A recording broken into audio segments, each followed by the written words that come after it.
जंतर मंतर से बिहार विधानसभा तक छात्र आंदोलन से की गूंज रही शिक्षा व्यवस्था पर भी सरकार घिरी। आप देख रहे हैं विजय मिरर। देश में शिक्षा और छात्रों से जुड़े मुद्दा एक बार फिर राष्ट्रीय बहस के केंद्र में है। राजधानी दिल्ली में जंतर मंतर से संसद की ओर निकले छात्र प्रदर्शन के दौरान पुलिस और प्रदर्शनकारियों के बीच टकराव देखने को मिला। वहीं बिहार विधानसभा के मानसून सत्र में भी नीट पेपर लीक और छात्रों के आत्महत्या का मुद्दा पूरे दिन छाया रहा। दिल्ली की सड़कों से लेकर बिहार विधानसभा तक आखिर ऐसा क्या हुआ कि विपक्ष ने केंद्र सरकार और केंद्र शिक्षा मंत्री धर्मेंद्र प्रधान को घेरना शुरू कर दिए। दिल्ली के जंतर मंतर पर पिछले कई दिनों से शिक्षा व्यवस्था और प्रणाली को लेकर विरोध प्रदर्शन चल रहा था। आंदोलन के प्रमुख चेहरों में शिक्षा सुधार की मांग उठाने वाले सोनम वांगचुक भी शामिल थे। प्रदर्शन के दौरान उनकी तबीयत बिगड़ने की खबर सामने आई और इसके बाद उन्हें चिकित्सा सहायता के लिए अस्पताल ले जाया गया। इसके बाद आंदोलन से जुड़े संगठनों और छात्र समूहों ने संसद भवन की ओर मार्च निकालने का फैसला लिया।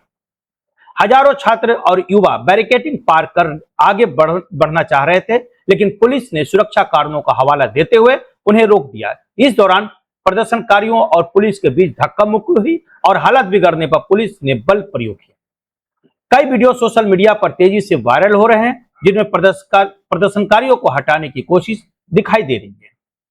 छात्र संगठन का कहना है कि देश में लगातार प्रतियोगी परीक्षाओं को लेकर सवाल उठ रहे हैं। खासकर नीट पेपर लीक जैसे मामलों में लाखों अभ्यर्थियों का भरोसा कमजोर किया जा रहा है।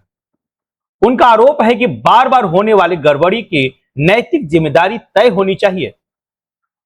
इसी वजह से केंद्रीय शिक्षा मंत्री धर्मेंद्र प्रधान के इस्तीफे की मांग भी लगातार उठाई जा रही है। प्रदर्शनकारियों का कहना है कि केवल जांच से काम नहीं चलेगा, शिक्षा प्रणाली को भी अधिक पारदर्शी, सुरक्षित और जवाबदेही बनाना जरूरी है। हालांकि भविष्य में ऐसे विवाद दोबारा सामने न आए।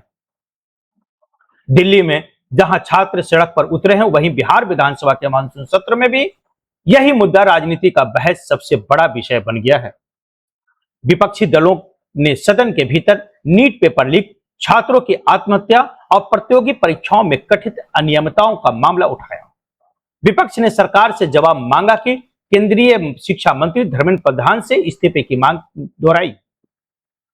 सदन के बाहर भी विपक्षी नेताओं और कार्यकर्ताओं ने प्रदर्शन किया।